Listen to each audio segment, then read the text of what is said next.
Boa noite. Está começando agora mais um Ideias da Aldeia. Eu sou Vássia Vanessa e hoje vamos conversar com o juiz federal Davi Wilson de Abreu Pardo, que está coordenando no Acre a campanha pelo voto ético. Davi Wilson faz parte de uma nova geração de magistrados. Ele é mestre em Direito pela Universidade Federal de Santa Catarina, autor do livro Os Direitos Fundamentais e a Aplicação Judicial do Direito e um dos mais novos membros da Corte Eleitoral do Estado do Acre. Boa noite, Davi. Boa noite, Vássia. Davi, eu queria começar com uma pergunta bem didática, né? O que é o voto ético? O voto ético é um movimento, é uma ideia que se está colocando agora na Justiça Eleitoral, mas que não começou na Justiça Eleitoral. Uma ideia de fazer uma grande movimentação na sociedade civil, já na década de 90 isso, para que fosse despertado na população a importância que tem o voto, a importância para a vida das pessoas mesmo, de todas as pessoas, do eleitorado e da comunidade como um todo, da cidade, do estado, do país, para saber que a gente pode modificar as coisas através do voto. O voto tem esse valor, tem essa importância, tem esse poder também, né, de mudança. E a gente sabe que a gente só pode mudar as coisas se a gente fizer as coisas bem feitas corretamente. Porque se a gente votar errado, por exemplo, votar equivocadamente, ou votar por outra coisa que não seja a consciência, a correção do voto, a gente pode estar perpetuando muitas coisas ruins que a gente quer mudar. Então o voto ético é o voto com consciência, o voto que não tem preço. Ele tem consequências importantes para todo mundo, para a sociedade como um todo e para quem está votando também individualmente. Então a ideia do voto ético é exatamente essa. E através de um projeto, de uma iniciativa da Justiça Eleitoral que encampa a ideia da sociedade civil e traz para dentro da instituição pública, a gente quer justamente despertar no eleitorado isso através de um trabalho pedagógico. Uma ideia que a gente quer repassar para todo mundo, chamar a população para votar corretamente. A gente tem alguns problemas ainda acontecendo na nossa prática política diária, cotidiana, das eleições, o país todo. E é contra isso que a gente se volta. A Justiça Eleitoral tem essa incumbência, né? E está pegando essa incumbência assim, com força, com firmeza, e está convidando as pessoas para isso. Votar com consciência. Você falou na sua resposta que voto não tem preço, né? Mas a gente sabe que um dos problemas no Brasil que se vê muito nas eleições é a questão da compra e venda de votos, né? Existe um crime maior em relação a isso? Porque a gente sabe que é crime vender e comprar votos. Nesse caso, o que é pior? Quem compra ou quem vende o voto? Do ponto de vista moral e também legal, os dois pecam, os dois erram. Tanto quem compra como quem vende também. Porque é exatamente isso, a gente tem uma ferramenta dentro da Justiça Eleitoral, que é a lei, que nos dá competência e poder para punir quem compra voto. Mas assim, quem vende o voto também está praticando um ato muito incorreto e muito mal no que diz respeito à sociedade como um todo. Porque há pessoas que votam corretamente e votam com consciência, votam convencidos de que estão votando no melhor candidato. Isso é correto. Muitas pessoas fazem isso, a maioria das pessoas fazem isso. O eleitorado, a maioria do eleitorado pratica o voto assim. E essas pessoas estão votando assim corretamente, estão votando com o objetivo de melhorar as coisas, de resolver os problemas que a gente tem. A gente só resolve os problemas participando das questões, debatendo as questões. E uma das formas mais importantes e fundamentais de resolver os problemas que a gente tem é votar, é escolher os representantes. Então a maioria das pessoas faz isso corretamente. Mas, como você disse, a gente tem problemas muito graves. Compra e venda de votos é uma realidade nossa, uma realidade cultural do país como um todo.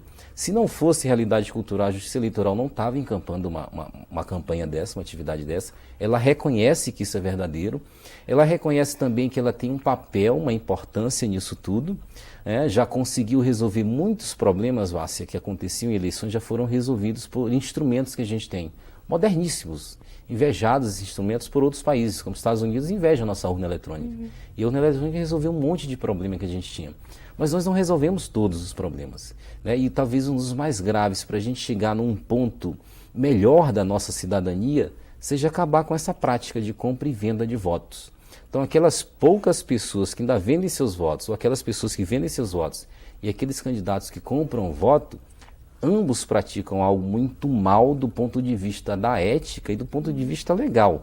Porque quem compra voto pode perder o mandato, se eleito, também sofrer alguma punição muito severa, penal, criminal. E quem vende o seu voto não vai perder o mandato que não está sendo candidato, Mas assim, também pode sofrer a punição criminal, porque isso está previsto em lei. E mais do que isso, do ponto de vista legal seria isso, mais do que isso, é um ato falho eticamente com a sociedade que está votando corretamente. O eleitor que não vota corretamente é aquele também que se exime de votar, ele está assim, usufruindo dos benefícios de conviver em sociedade. Todos nós temos benefícios com isso, a gente chama de benefícios da cooperação social, e de repente a gente está se eximindo de algumas responsabilidades. Eu recebo da sociedade por conviver em sociedade como ela está organizada, mas não dou nada em troca, que é votar corretamente. Então uma falha ética muito grave de quem também vende o voto, né? A gente tem uma falha das duas pessoas, no caso. Existe, tem como se traçar um perfil desses eleitores que vendem o voto e dos políticos que compram o voto? É lógico que a gente tem uma realidade brasileira, local também, regional, enfim, é geral, muito cruel. A gente tem uma pobreza muito grande, né? A gente tem uma falta de esclarecimento das pessoas também muito grande. E normalmente o que acontece é que essa prática de compra e venda de votos se dá nesses lugares mais distantes, com as pessoas mais pobres, mais miseráveis, que quando tem alguma coisa oferecida para si, acabam recebendo aquilo. Na verdade, um programa como o voto ético não pode fechar os olhos para isso, ou seja, para uma realidade muito cruel que a gente tem. Mas é exatamente nisso que a gente quer fazer o movimento, ou seja, na verdade, despertar a atenção e chegar nas pessoas que, mesmo passando sérias dificuldades, que elas entendam que essa situação de dificuldade não vai ser modificada se elas não tiverem consciência de que tem que votar corretamente. Porque você imagina, alguém que é eleito, eu repito muito isso, alguém que é eleito comprando voto. O que é que esse alguém vai fazer quando for prefeito, vereador, deputado, governador, senador, ou seja, qualquer cargo político representativo, depois que alcançar essa posição?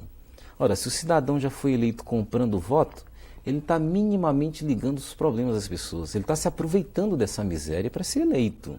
E depois de eleito vai continuar praticando coisas assim, coisas que não são corretas do ponto de vista moral, ético e do ponto de vista legal. Ele vai querer só satisfazer os interesses pessoais dele. Então a gente tem um círculo muito vicioso. E esse círculo de vicioso só pode ser quebrado de repente se a gente tiver duas frentes de batalha muito, muito claras.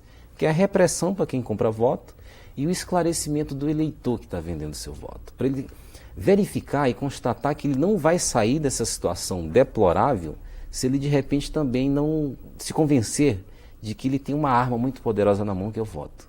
E que ele não pode vender o voto para alguém que está oferecendo quantia ou algum objeto para que ele vote nesse cidadão.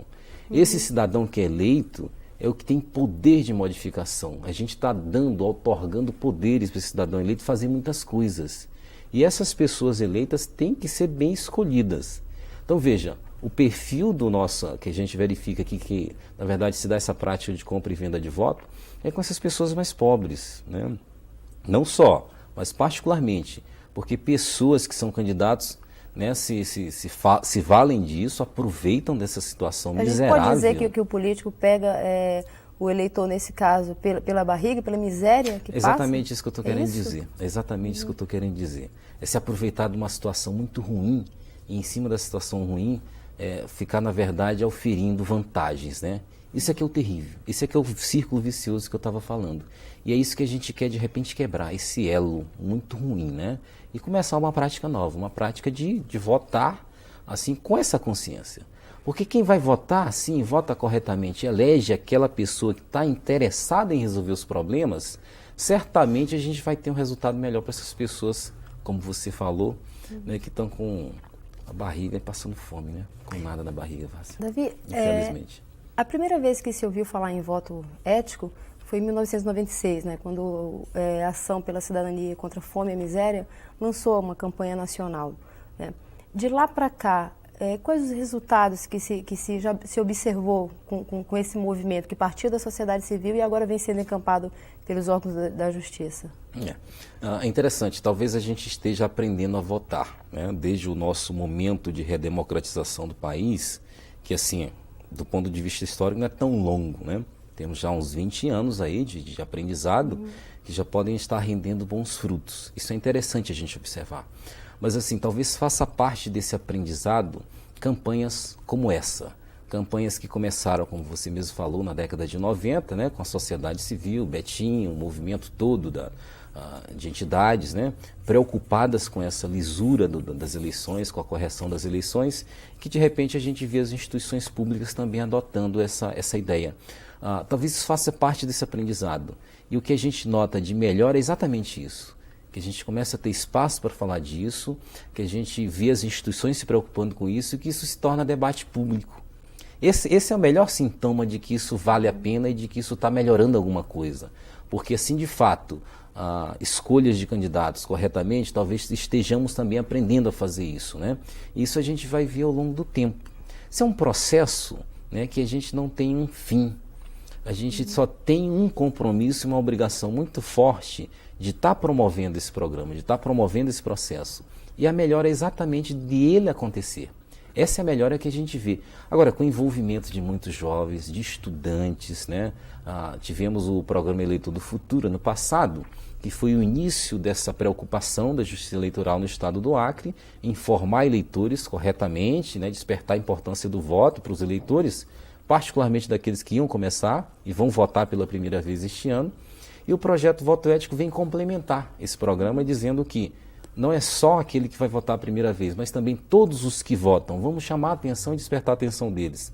Você percebe que, de repente, isso é esse sintoma que você está perguntando. Essa melhora é exatamente esse envolvimento, esse despertar. 5.000 alunos ano passado, vários multiplicadores, professores, advogados, promotores, juízes, desenvolvendo atividades em escolas, em organizações da sociedade civil. Esses jovens estão hoje ajudando o TRE a abrir essa discussão também, os que fizeram parte do programa Eleitor do Futuro? Os que fizeram parte do programa Eleitor do Futuro continuam com o projeto agora, são convocados, na verdade são convidados, né? São despertados para fazerem essa atividade, desenvolve atividades nos colégios, esses jovens estão desenvolvendo, concurso de monografia, de redações, fanfarras, assim, atividades de teatro também, bem interessantes, com o tema do voto correto, do voto ético, né, simulando práticas que não nos interessam e vendo o resultado disso. Quer dizer, é uma grande movimentação, isso na verdade multiplica, porque esse jovem chega na sua casa, conversa com seu pai, a gente teve depoimentos relativos a isso, conversam com seus pais e dizem, olha pai, vi hoje na escola isso, que importante, que interessante, vamos votar bem. Isso é repassado e multiplicado, né? Nas escolas isso está acontecendo com esse envolvimento. A gente pode dizer então que a juventude tem um papel fundamental, né, nessa construção de um eleitor mais consciente no país? Sem dúvida. Talvez assim o eleitor jovem, a pessoa jovem na verdade, como está formando o seu caráter, né? E se a gente ajudar e contribuir, na verdade a gente está formando o nosso caráter também, quando está trabalhando com esses jovens, também está reformulando conceitos, a gente pode aprender junto. E eles podem formar suas convicções mais arraigadas, mais importantes, formar corretamente, né? Despertando para esse valor que é fundamental. E se isso acontecer, certamente irão reproduzir essas práticas que a gente considera corretas, né? De votar com consciência, para as outras pessoas também. É o futuro acontecendo, já, hoje, agora, né? Com a participação e envolvimento dessas pessoas. É isso que a gente tem notado. Você tem participado particularmente, né, de algumas palestras nas escolas. Existe, assim, dentro dessa plateia jovem, existe uma faixa etária que você note maior aceitação da proposta, maior envolvimento com essa proposta? Ou os jovens, de uma maneira geral, já estão mesmo mais conscientes e mais inclinados a trabalhar junto nessa campanha? Aqueles que vão votar a primeira vez têm uma expectativa muito grande de como é que vai acontecer isso. Você nota essa expectativa e você nota um interesse muito grande.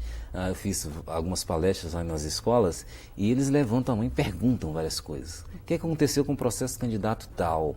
Mas vem cá, quem compra e vende voto, qual a penalidade que tem? Qual a importância de um prefeito e de um vereador? O que é uma Câmara Municipal? Então eles levantam questionamentos assim, inclusive perguntam também, fui numa escola última agora essa semana, que perguntaram qual é a atividade do juiz, do operador do direito, para que isso aconteça corretamente, né? Até já estão pensando em fazer também, cursar direito, porque acham que teriam na mão uma ferramenta muito importante para participar de algo assim, nesse sentido, né?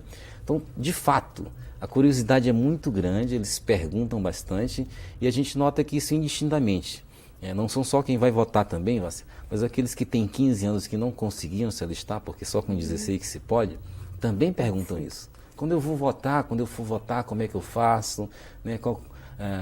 como é que eu avalio a proposta dos candidatos, né? Qual que é a penalidade que os candidatos podem sofrer se oferecem alguma coisa para comprar o voto. A gente nota essa curiosidade muito forte. É isso que a gente está aproveitando. Essa energia que o jovem tem, né, que é muito forte, muito grande, a gente consegue travar um bom diálogo com eles, sabe? É bem interessante. É fundamental a participação deles, né? Eu acho que Davi, nós vamos fazer um rápido intervalo. O Ideias da Aldeia volta já já. Fique conosco.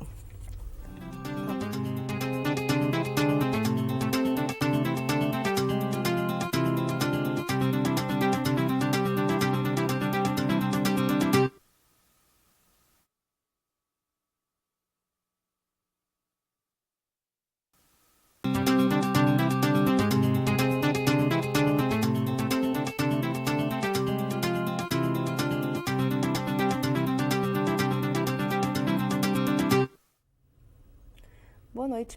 O Ideias da Aldeia está de volta, conversando hoje com o juiz federal e membro do Tribunal Regional Eleitoral do Acre, Davi Wilson de Abreu Pardo, que está conversando com a gente aqui sobre o voto ético. Wilson, a gente estava falando no bloco anterior da questão da compra e venda de votos, né? E uma das coisas que foram colocadas é que a venda de votos está muito relacionada com a questão da miséria, né? Mas existe também um outro ponto que talvez seja um pouco mais delicado, que é a negociação de votos, né?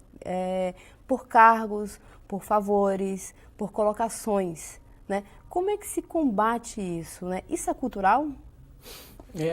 Até pode ser cultural e provavelmente o seja. A gente tem, de fato, constatado, e a gente não precisa fazer muitas verificações, né? Não precisa fazer pesquisas para constatar isso. Isso é uma prática também recorrente da gente, se trocar o voto em razão de favores. E normalmente quem faz isso não está passando fome, como a gente falou. Já tem alguma posição que está defendendo essa posição na sociedade, né? Essa vantagem que tem. E, na verdade, está querendo mais vantagem também. De fato, pode ser uma prática cultural nossa.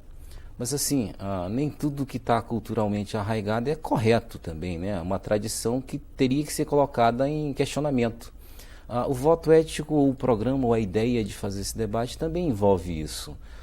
Também envolve o questionamento disso. As pessoas que praticam isso deveriam também ser questionadas e são questionadas com relação a isso.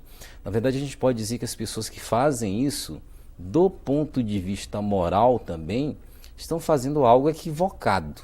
E do ponto de vista legal também algo que é vedado por lei. Certamente a repressão disso é um pouco mais difícil e mais delicado. A gente tem procedimentos legais que são previstos na legislação que devem ser observados para a repressão disso. E aí se toca num problema muito delicado. O que acontece é que a justiça eleitoral, como tem, na verdade, se desenvolvido também com o passar do tempo, ou seja, ela tem melhorado a sua atuação, tem procurado pelo menos melhorar a sua atuação, talvez ela aprenda também, convidando os eleitores a votar certo, a que eles ajudem na repressão disso, porque ela também pode melhorar seus mecanismos. A gente tem uma legislação um tanto quanto recente, sabe? Como é que um eleitor poderia ajudar a combater isso? Normalmente, no tempo das eleições, a gente tem várias formas de que o eleitor possa comunicar isso à justiça. Se não a justiça diretamente, o juiz, ao promotor eleitoral, ao Ministério Público, que também trabalha junto com a justiça. Na verdade, a justiça ela não pode agir sozinha, ela tem que ser provocada. E o Ministério Público entra numa situação dessa para justamente provocar. O que acontece? O Ministério Público Eleitoral do Estado do Acre, através do Procurador Regional Eleitoral, também está encampando essa ideia, né? E está desenvolvendo atividades e está fazendo encontros para ver se encontra mecanismos que possam facilitar a que o eleitor denuncie. Na verdade é isso, denuncie. Como um disque denúncia, como colocar algum centro, uma central através da qual as informações possam chegar. Porque essa ajuda vai ser importante. Na verdade, se a Justiça Eleitoral está fazendo isso e adotando essa posição de dizer para a comunidade, vamos votar assim, correto, consciente, ela ao mesmo tempo está dizendo que sozinha, eu costumo falar isso e quero repetir, sozinha a instituição judiciária eleitoral não pode fazer tudo. Aliás, nenhuma instituição funciona assim, a gente sabe disso. Nenhuma prática nova que se queira instalar e fazer funcionar, sozinho as pessoas não conseguem fazer. Isso é um envolvimento da sociedade. A sociedade teria que ver que ela é a maior interessada em que a justiça funcione bem também. É bom que ela cobre da justiça, que a justiça de fato funcione, mas também que ajude, indique e dê os elementos. O que acontece é que ninguém vai processar e condenar alguém sem ter os elementos. Porque isso é muito injusto, é muita falta de ética fazer isso, a gente sabe disso. As questões de provas, né? Mas a gente reconhece e diz, a população pode ajudar nesse sentido.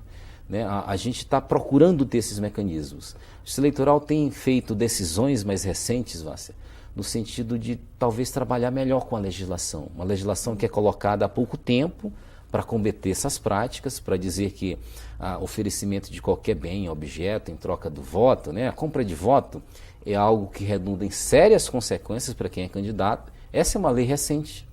Essa lei é o resultado de uma grande manifestação popular, um abaixo-assinado com 1.200.000 assinaturas.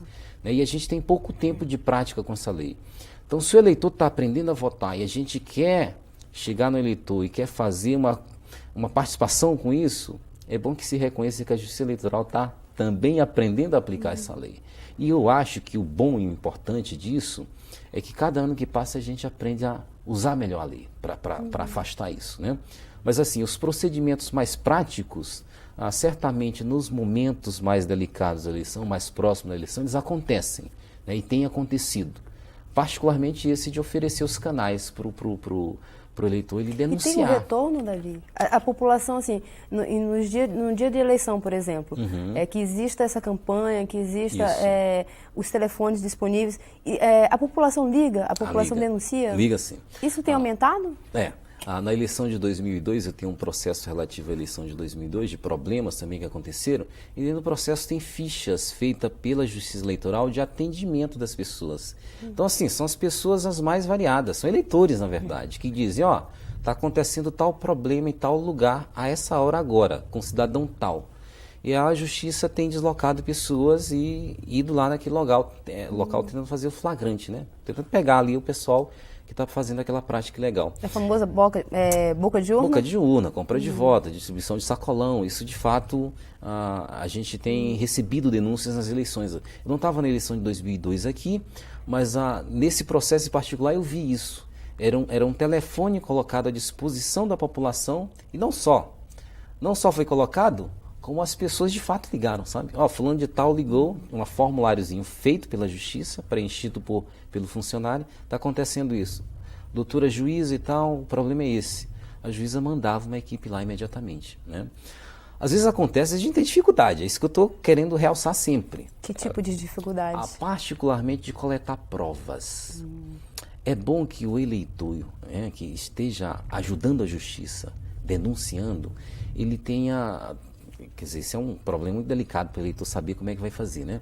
Mas se ele perceber que tem algum tipo de documento, algum papel, alguma fotografia, seria bom que ele juntasse. Né? Não precisa nem colocar o nome, como às vezes acontece no disque denúncia, anônimo mesmo, mas que ele fizesse chegar à justiça algum tipo de papel, algum tipo de documento, porque isso reforça a denúncia que o eleitor está fazendo.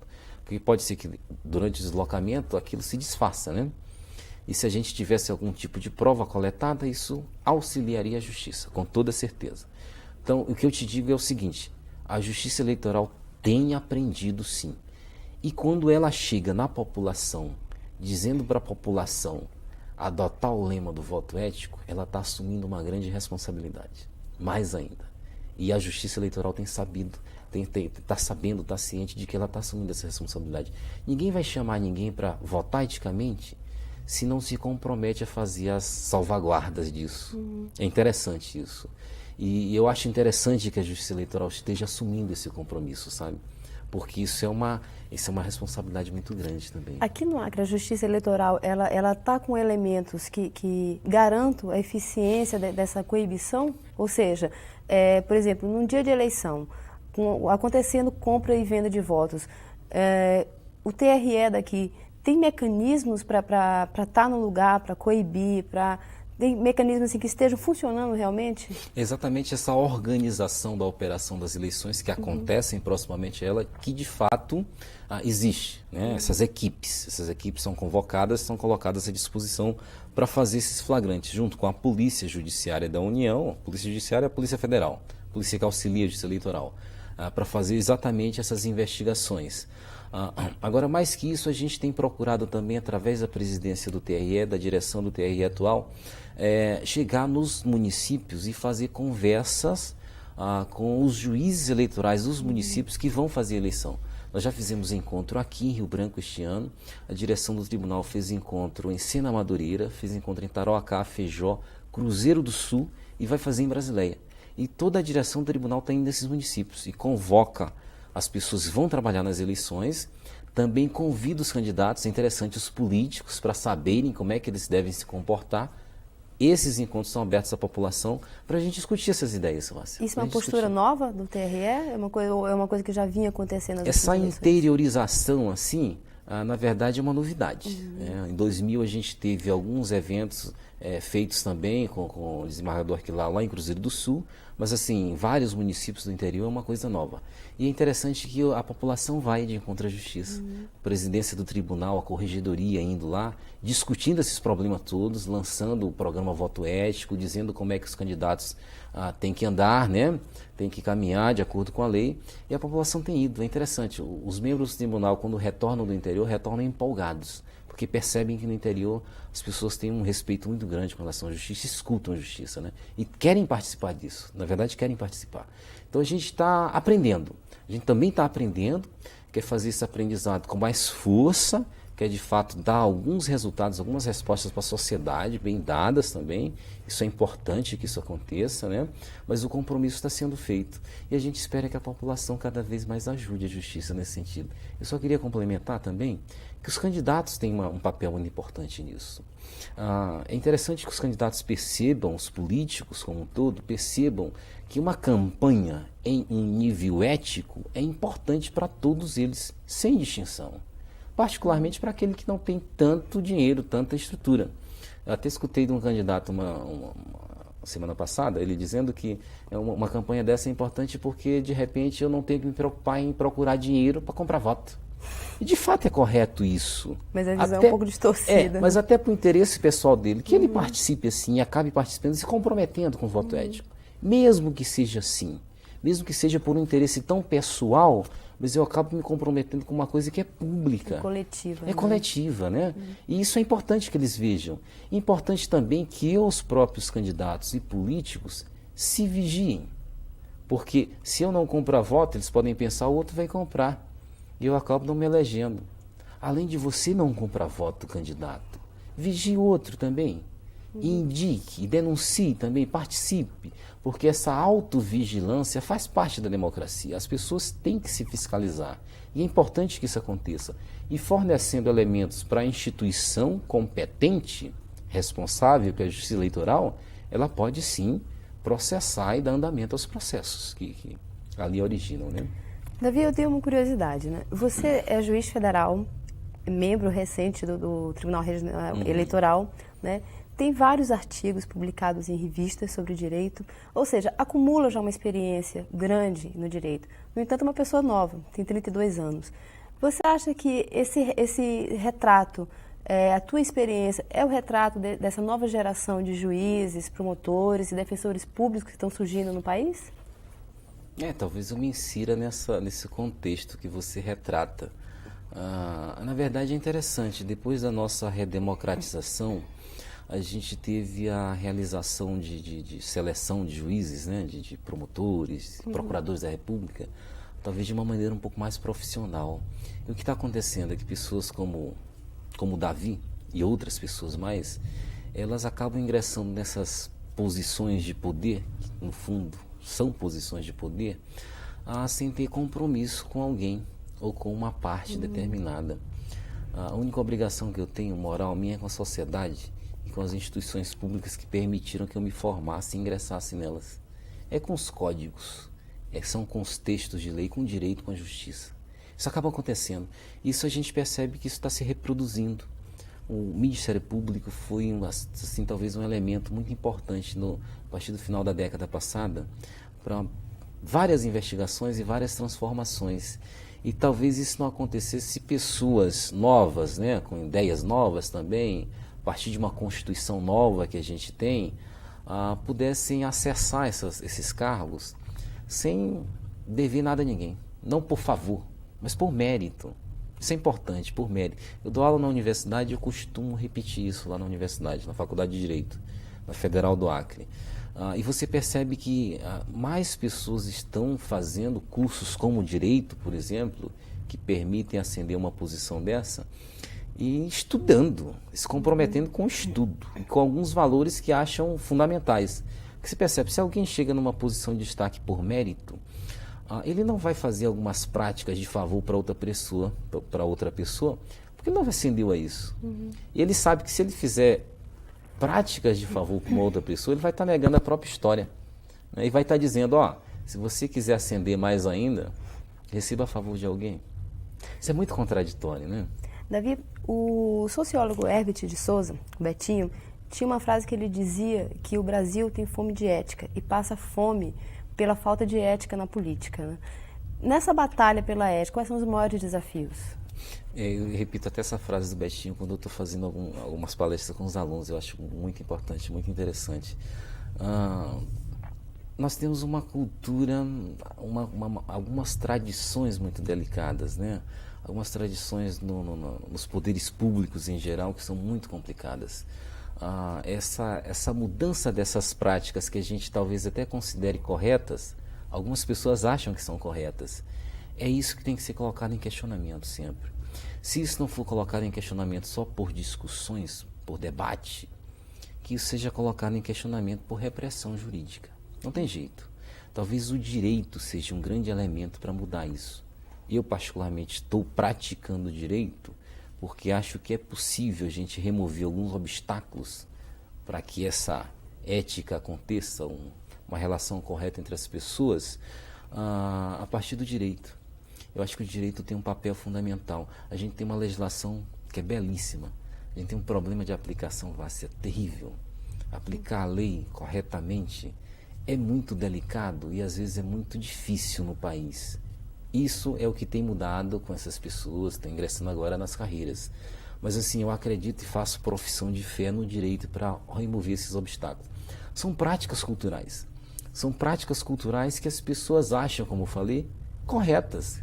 Elas, às vezes, não se tocam que aquilo está agredindo não só valores morais, como valores constitucionais que a gente tem bem escritos na Constituição, bem claramente. Moralidade no serviço público, publicidade dos atos, compromisso com explicar por que está fazendo as coisas, né? Participação das pessoas. Isso tudo está colocado numa carta muito bonita que a gente tem, que é a nossa Constituição. Então nós temos o norte já para onde seguir. A gente de fato tem. A gente não precisa mais ficar discutindo a respeito do que a gente quer. A gente precisa de fato se comprometer a chegar lá, com as nossas atitudes. Eu acredito que a repressão e a aplicação do direito pode servir para isso. Com certeza. Davi, eu queria agradecer muito a tua presença nessa conversa, que eu acho que foi muito esclarecedora, né? E torcer para que a campanha cada vez mais possa esclarecer o nosso eleitor. Eu agradeço a oportunidade e, na verdade, o espaço que vocês dão é muito interessante. Eu sei que vocês chegam a todo o estado, até parabenizo a emissora por isso. A gente está à disposição na Justiça Eleitoral para exatamente continuar a conversar sobre isso, Vássia. Obrigada. Obrigado. O Ideias da Aldeia vai ficando por aqui. Uma boa noite e até o próximo programa.